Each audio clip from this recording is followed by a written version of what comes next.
سعيدون بلقائكم مرة أخرى متابعي قناتنا الأوفياء. السلام عليكم ورحمة الله تعالى وبركاته. مرحبا بكم في حلقة جديدة من حلقات قناة طيور تيفي.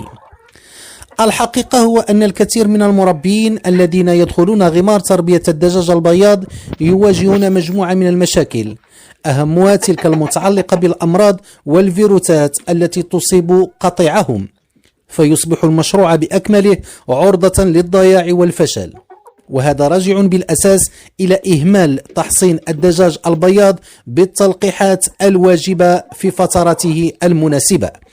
لذلك سنتطرق في هذه الحلقة إلى أهمية برنامج تحصين الدجاج البياض، وسنقدم إليكم مقترحا بخصوص هذا التحصين.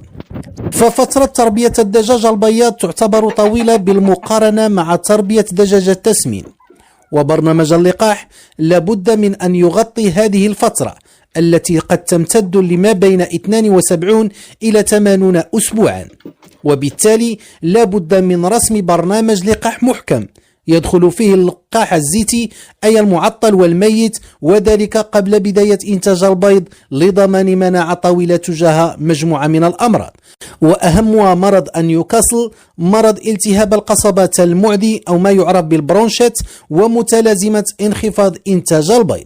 لذلك نقترح عليكم في هذه الحلقة أحد برامج اللقاح والتي يمكن تطبيقها على الدجاج البياض مع إمكانية إحداث انزياح أو تغيير في البرنامج.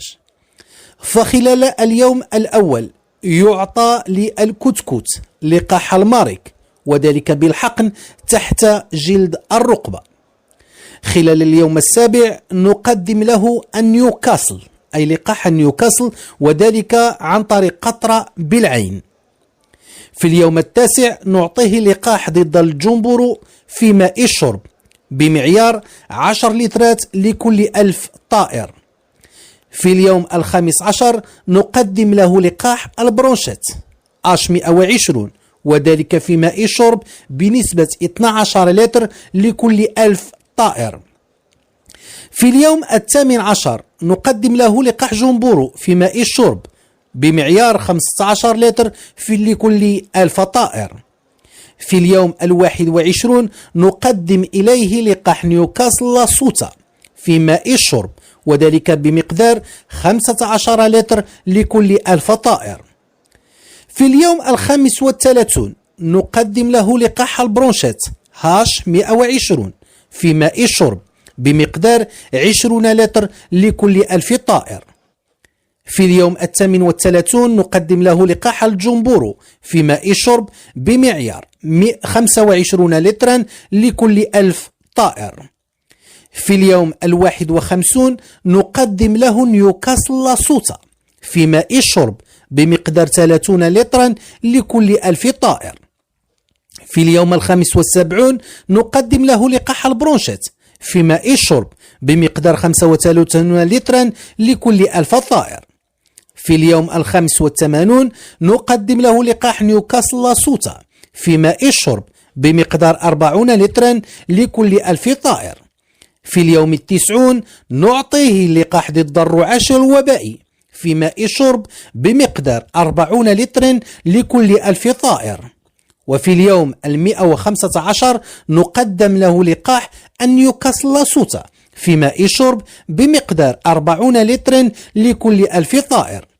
وفي اليوم 122 نقدم إليه لقاح زيتي ثلاثي نيوكاسل زائد البرونشيت، حقنة تعطى بعضلة الصدر بمقدار 0.5 ملل لكل طائر. البرنامج الذي ذكرناه ليس دستور ثابت ويمكن تغييره حسب الظروف الوبائية للمنطقة والأمراض المنتشرة، كما أن هذا البرنامج لا يحتوي لقاح ضد مرض الجدري الذي غالبا ما يتم التحصين بعمر 10 إلى 12 أسبوعا عن طريق وخز الجناح بإبرة ثنائية الرأس مخصصة للغرض، كما أن البرنامج لا يحتوي على لقاح ضد التهاب الحنجرة الرغامي المعدي. في المناطق الموبوءة يتم إدراج هذا اللقاح ويتم تحصين الطيور السليمة، ويتم تأجيل أي لقاح في حال كانت الحالة الصحية للقطيع غير مستقرة. كما ينصح باستعمال الحليب الخالي من الدسم للقاحات المعطاة عن طريق ماء الشرب، وذلك بتحلية 100 جرام حليب خالي الدسم لكل 40 لتر ماء للتلقيح خالي من المعقمات والمضادات الحيوية، ثم ننتظر 10 دقائق بعد حل الحليب. يحل اللقاح بالوضع في الماء ويقدم للطيور.